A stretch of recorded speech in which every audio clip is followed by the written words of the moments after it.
Hi friends, இன்றைக்கி நம்ம என்ன பார்க்க போகிறோன்னா வீட்டிலே கமன்னு எப்படி நெய் காய்ச்சறதுன்னு தாங்க பார்க்க போகிறோம். இதை நான் 10 டேஸாக ஸ்டோர் பண்ணி வச்சுருந்த பால் ஏடைங்க. இது ஃப்ரிட்ஜில் தாங்க ஸ்டோர் பண்ணி வைக்கணும். இப்போ இந்த ஏடையை நம்ம ஒரு மிக்ஸி ஜாருக்கு மாற்றிக்கிறோம். இதை நல்லா அரைச்சி எடுத்துக்கணும். அதுக்கப்புறம் ஐஸ் க்யூப்ஸு இல்லை ஐஸ் வாட்டர் போட்டு நல்லா அரைச்சி எடுத்துக்கிட்டோன்னா நமக்கு வெண்ணெய் தனியாக பிரிஞ்சு வருங்க.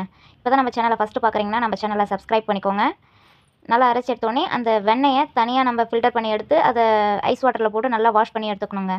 நிறைய பேர் இதை வந்து முருங்கைக்கீரை போட்டும் காய்ச்சுவாங்க. ஆனால் நான் இன்றைக்கி வந்து முருங்கைக்கீரை யூஸ் பண்ணலை. நீங்கள் வேணும்னா உங்கள் இஷ்டம், நீங்கள் யூஸ் பண்ணுறதா இருந்தால் யூஸ் பண்ணிக்கோங்க. அந்த முருங்கைக்கீரையில் நமக்கு நிறைய பெனிஃபிட்ஸ் இருக்குது. அந்த நெய்யில் போட்டு காய்ச்சின முருங்கைக்கீரையை வெறுமா கூட நம்ம சாப்பிடலாம். விட்டமின், கால்சியம், அயன் சத்துலாம் இருக்குங்க. இதில் 2 வெந்தயம் போட்டிங்கனாலும் உங்களுக்கு வாசனை கமன்னு இருக்குங்க. இப்போ நம்ம வீட்டிலே சுவையான நெய் காய்ச்சாச்சு. அவ்வளோதாங்க. நம்ம சேனல் ஒன்றும் சப்ஸ்கிரைப் பண்ணலையா? மறக்காமல் சப்ஸ்கிரைப் பண்ணிவிடுங்க. இந்த வீடியோ பிடிச்சிருந்தா லைக் பண்ணுங்கள், ஷேர் பண்ணுங்கள், கமெண்ட் பண்ணுங்கள். தேங்க்ஸ் ஃபார் வாட்சிங்.